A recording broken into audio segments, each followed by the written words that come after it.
அம்மா அட்மிஷன் போட போறாங்களா? ஸ்கூலுக்கு போட்டாங்களா? இல்லண்ணா. என்னாச்சு? இது ஹிந்தி இங்கிலீஷ்னா பேசணுமா? எங்க அம்மா தமிழ்ல பேசிட்டாங்க. இது திட்டி அமிச்சிட்டாங்களா? அட்மிஷன்லாம் கிடையாது. திட்டி அமிச்சிட்டாங்களா? வெறும் இங்கிலீஷ் வார்த்தை 26 வார்த்தை கத்து வச்சு நான் திட்டுறா 247 வார்த்தை தமிழ் வார்த்தை சும்மா இறங்கி சூற விட்டானா ஒரு வாட்சி ஆச்சு சாப்பா ஒன்று வைக்குவானவா? தப்புன்னு நீ போ. என்ன ஹை கிளாஸ் லோ கிளாஸ் நீங்கிற? ஹை கிளாஸ் லோ கிளாஸ்னா டிஃபரெண்டா? அவளுங்க தாலி அவுத்து ஊட்ட வச்சுட்டு வந்தா ஹை கிளாஸ், நம்ம சேட்டு கார்டில் வச்சுட்டு வெளியே போனா நம்ம லோ கிளாஸ். நீ கவர்மெண்ட் ஸ்கூல்லே படி, நல்ல சலுகைலாம் நல்லா தராங்க, நிறைய ஃபுட் எல்லாம் போடுறாங்க, நல்லா இருக்குது. போ, ஒரு காமராஜர் ஒரு அப்துல் கலாம் ஏபிஜி ஏன்னா அவங்க போங்க, போடு. டேய் போற போக பார்த்தா ஹிந்தி இங்கிலீஷ் நம்ம மொழி ஆகிடுவாங்க பழுகுதுரா. ஹிந்தி கத்துனா அவள் தான் ஒண்ணுமே பண்ண முடியாதுமா. ஒரு பானிபூரி கடை மட்டும் போட முடியும்.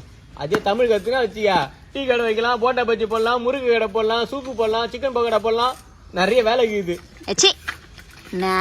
நான் கூட அந்த குழந்தைக்கு அட்வைஸ் எல்லாம் பண்ணும்போது அப்படியே எனக்கு புல்லுலாம் அரிச்சுது. நம்ம புள்ள ஏதோ சொல்ல வரான்னு. தீனி பண்டார நாய் துண்ட கடையாதான் பார்த்து சொல்லிவா. அவன் படிச்சு எவ்வளவு பேருலாம் ஆயிக்கிறாங்க, அதெல்லாம் சொல்ல மாட்டேன். ஆலயம் முடிஞ்சு பாரு.